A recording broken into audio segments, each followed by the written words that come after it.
What's up guys, welcome back to the channel. My name is Anthony. So today's video is going to be a little bit different. I've gotten some questions recently asking me how I go about getting thrift store footage, like the walkthrough, thrift with me type stuff.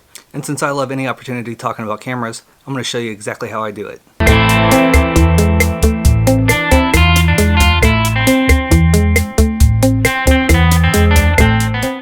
Okay, let me start off with a disclaimer. In no way am I saying that my way is the right way or that my footage looks great.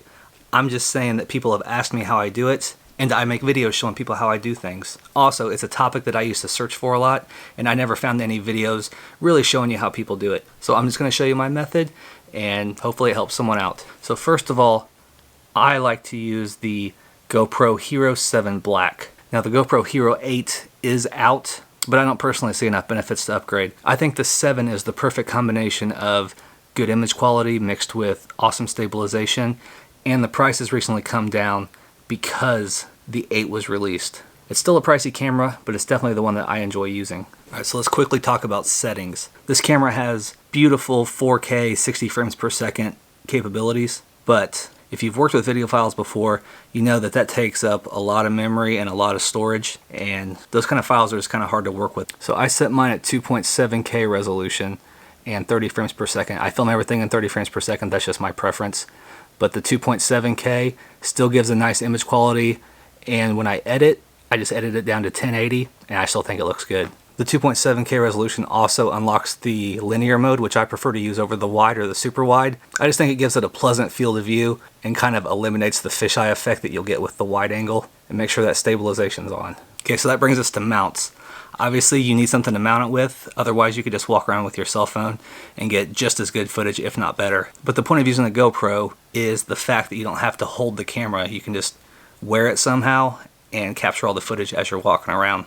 Now I use this right here. This is a backpack clip, and there's lots of different ones. This one brand is Fantaseal. I think they're all going to run you about $10, so it doesn't really matter which one you grab. This one rotates. I'm sure they probably all rotate. But like I said, this is a backpack clip, and a lot of people just go ahead and throw it on a backpack, and that's how they get their footage, which is fine. It works perfectly well. That's how it's intended to be used. However, I feel awkward walking through a thrift store with a backpack. A garage sale would be fine, but thrift stores, I just feel weird carrying a big backpack around. So since it's wintertime, I use a coat with a front zipper pocket. That means you can just slide this clip right down in there and capture your footage. So yes, it does look a little awkward, but using a GoPro in any capacity in a thrift store, it's going to look awkward. If it's on a backpack, it'll look awkward. If it's on some sort of lanyard bouncing around, it's going to look awkward. So you just have to get over the fact that you're going to look awkward. It's probably the hardest part to get over. But what I found is most people don't say anything, and the people that do think it's cool, so whatever.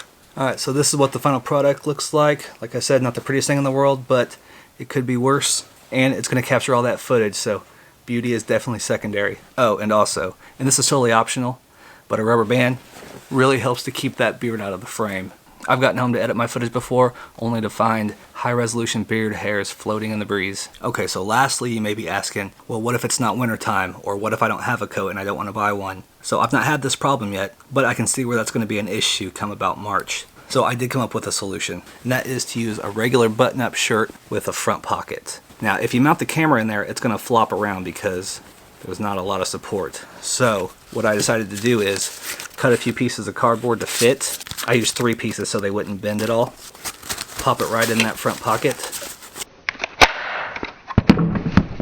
and mount the GoPro right into it. Now when you're wearing that, it's going to be supported, it's going to be stable, and it's not going anywhere. Again, you're not going to win any beauty contests, but you'll be able to capture your footage. Alright, so what it really comes down to is, it doesn't really matter what cameras you use, it doesn't matter how you mount it. You know, use your cell phone if that's what you have, use a point and shoot. If you want to make videos, just make them. This is just how I do it, and I appreciate the questions about it, so that's why I decided to make this video. But as always, if you find this kind of content useful or helpful, please consider hitting that thumbs up button or leaving your comments down below. And as always, please consider hitting that subscribe button. It's greatly appreciated. But that's what I got for you today, so I'll see you next time. Bye.